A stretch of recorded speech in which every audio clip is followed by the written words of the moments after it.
चुप रहना क्यों जरूरी होता है? मौन रहने के फायदे क्या होते हैं? इन्हीं सवालों के जवाब आज की इस वीडियो में हम एक कहानी के माध्यम से जानेंगे। तो चलिए उस कहानी की शुरुआत करते हैं। एक समय की बात है, जापान में एक बहुत ही प्रसिद्ध बौद्ध भिक्षुक रहा करते थे। उनका नाम रिसाई था। रिसाई अकेले रहना पसंद करते थे।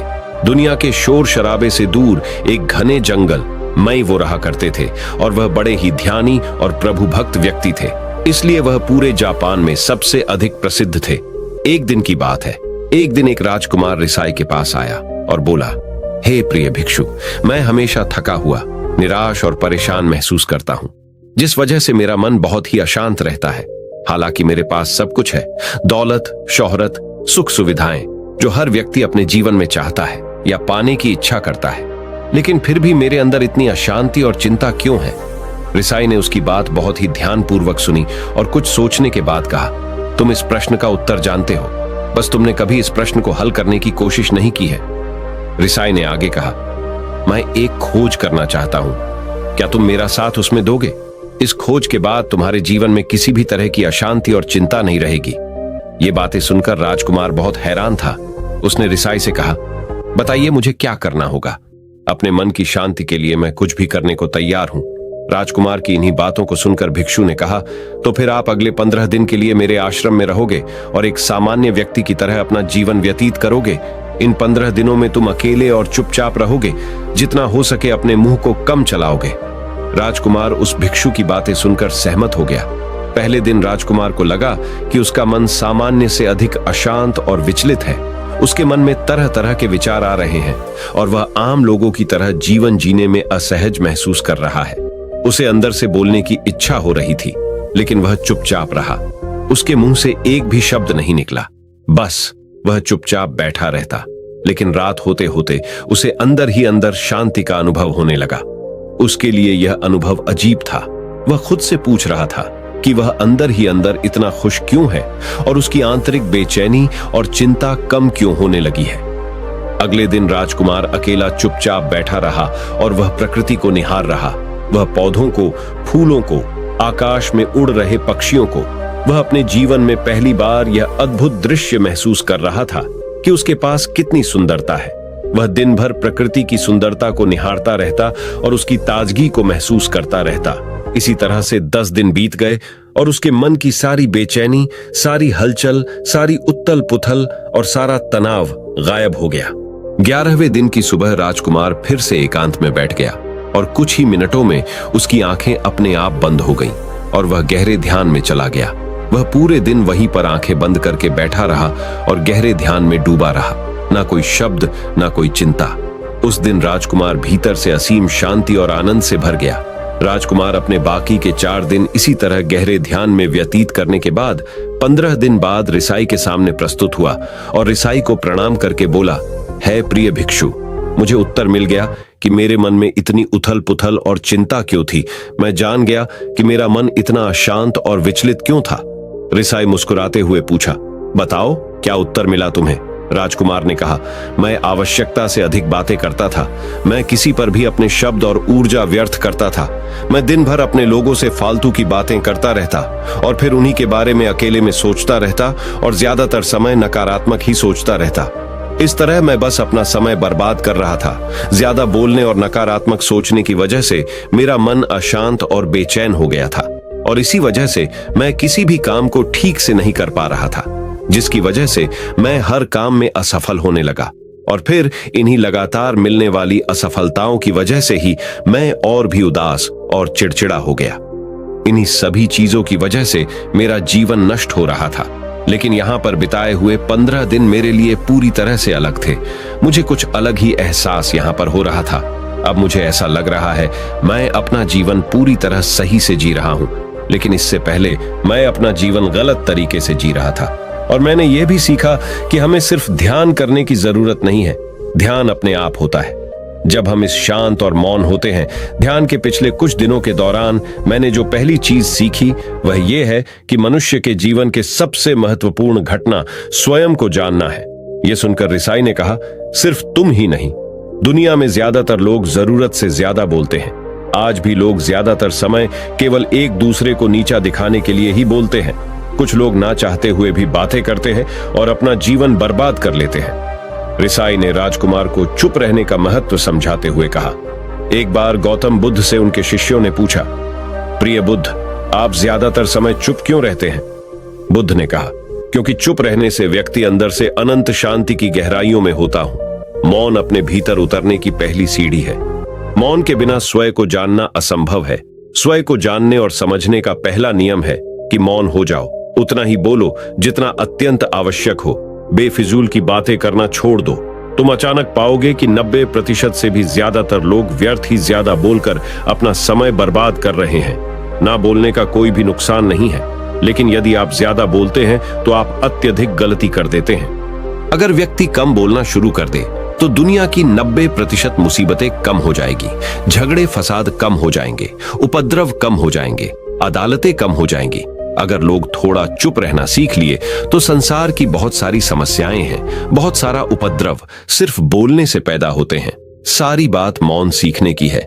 जब तुम नहीं बोलते तब तुम एकांत में अकेले हो गए। जिसने मौन की कला जान ली वो भीड़ में भी अकेले होने की कला जान लेता है। वो अपने भीतर ही डुबकी लगाने लगता है। एकांत में तो आदमी स्वर्ग में है। दूसरे की उपस्थिति ही बेचैनी पैदा करती है। पहले तुम्हें चुप रहने की शक्ति को धारण करना होगा। इससे तुम अधिकतर ऊर्जा को बचा लोगे और फिर इस स्थिति में पहुंच जाओगे कि तुम कम बोलने लगोगे।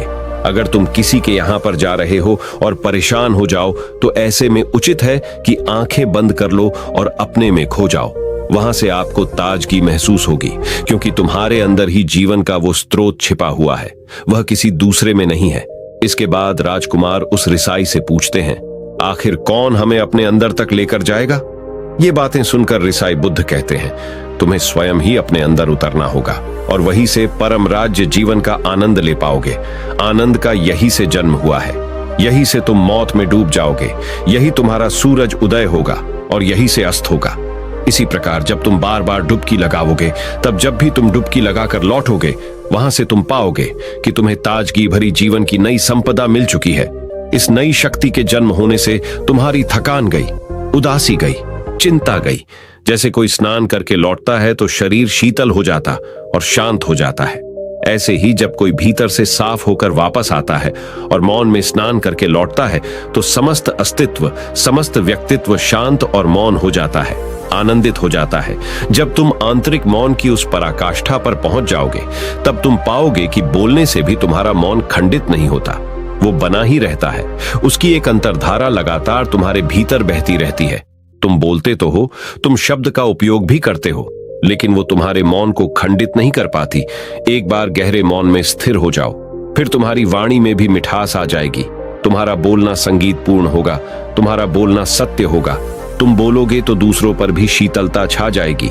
जैसे ही तुम अंदर से चुप होते हो, तुम इतने शक्तिशाली होने लगते हो कि समाज की निर्भरता तुम छोड़ने लगते हो और तुम्हारे जीवन में एक मस्ती आती है जो केवल महान व्यक्तियों के जीवन में होती है। तुम्हारे चेहरे पर एक नई रौनक आ जाती है, तुम्हारी आंखें किसी अमृत के समान हो जाती है और तुम अनंत शांति के समुद्र में डूबने लगते हो। इतना कहकर भिक्षु रिझाई ने अपनी बात खत्म की और वो मौन में चले गए। राजकुमार उनका धन्यवाद कर अपने महल में चला गया। दोस्तों, वही शांत रहना क्यों अत्यंत आवश्यक है, इस बात को एक और रहस्यमय कहानी के माध्यम से समझते हैं। दोस्तों, एक गांव में जनार्दन नाम का वृद्ध व्यक्ति रहता था, जो कि अपने चारों बेटों के साथ बहुत ही खुशी से रहा करता था। जब उसके बच्चे बड़े हुए और अच्छे करियर और भविष्य की तलाश में अलग अलग शहरों में जाने लगे, तब वह अपनी मृत पत्नी की यादें लेकर एक छोटे से गांव में रहने चला गया।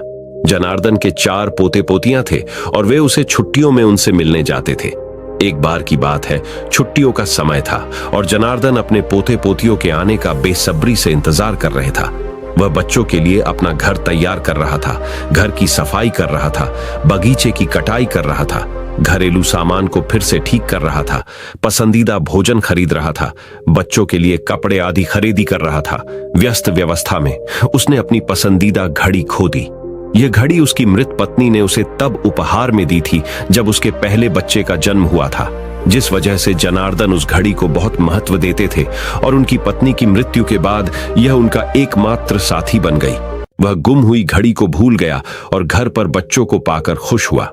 अगले दिन जब वह नहाने जा रहा था, तभी उसे याद आया कि घड़ी गायब है। आखिरी बार उसने घड़ी तब देखी थी जब वह खेत का सामान सही कर रहा था। वह हैरान और बहुत परेशान था। उनके पोते पोतियों ने उनसे पूछा कि वह इतने सुस्त क्यों हैं और उनसे पूछा कि उन्हें क्या परेशानी है। जनार्दन ने कहा, प्यारे बच्चों, मैंने अपनी सबसे कीमती घड़ी खो दी जो मेरे पास थी और जो मुझे अपने जीवन में मिली थी। ये तुम्हारी दादी ने उपहार में दिया था और घर की सफाई करते समय मैंने इसे खो दिया। मुझे ऐसा लग रहा है जैसे मुझे अपना दिल याद आ रहा है।